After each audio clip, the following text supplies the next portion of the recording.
Encyclopedia Arcana, Magic, Part 3, written by Balador Goldenstein. 1. The Subdumons of Magic.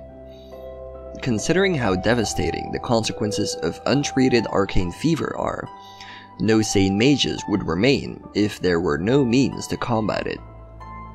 As it is, various methods exist for safely gaining control and further developing one's magical talents.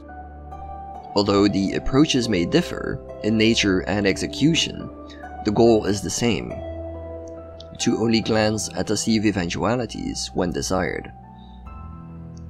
The most common and safest ritual is practiced in the civilized world and revolves around achieving control through meditation and reflection.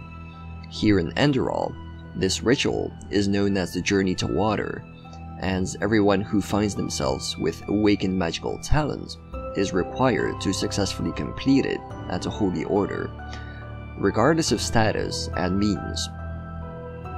The Journey to the Water lasts 1 year and consists of education about the functionality of magic, as well as daily hour-long meditation and prayer.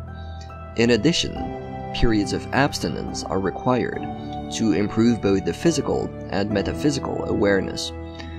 At the end of the year, the acolyte of magic has to prove that they have mastered their aptitude and are no longer in danger of being overwhelmed by their sight into the sea of eventualities. Afterwards, they are free to return to their former lives on the path. As mentioned previously, more approaches to suppress arcane fever are known, but the student of magic is strongly advised against engaging in them. These alternative rituals rely on entropic magic and pose an immediate danger to the ritualist, as well as the subject. Regardless of experience and level of skill, no arcanist ever becomes fully immune to arcane fever. Casting highly taxing spells, especially light magic from the school of thaumaturgy, will trigger the fever and cause it to rise. Should the mage not seize the fever-inducing spell in time, they may well push their mind into insanity and risk the Blue Death. Proximity to sight or objects with a strong magical aura can similarly fuel arcane fever. Because the cause of arcane fever in these situations is unrelated to insufficient control of one's glance into the sea of eventualities, it cannot be lowered by the means employed during the Journey of Water. Instead, practicing arcanists currently remain dependent on an alchemical concoction called ambrosia to keep their arcane fever at a safe, manageable level.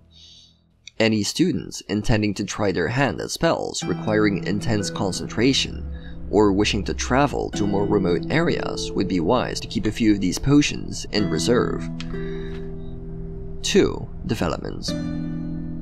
How magical talent develops after its subdumons varies from person to person, just as the ability to glance into the sea of eventualities comes to be in a variety of manners. Some arcanists may never, regardless of their dedicated school, exceed the level of simple magical parlor tricks, while others may become respected arcanists in only a few years' time. The form of magic a gifted individual has an aptitude for is equally diverse. Some may develop an extraordinary focus and astuteness. Others learn to wield the power of the elements.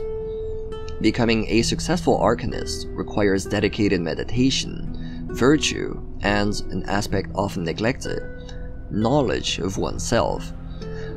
Learning one's deepest desires, ambitions, and motivations is as crucial for the mastery of magic as controlling the glance into the sea of eventualities. The history of Vin is rife with tales of arcanists who, out of a suppressed unconscious need, allowed eventualities to enter our world, which brought tragedy and destruction upon themselves as well as others.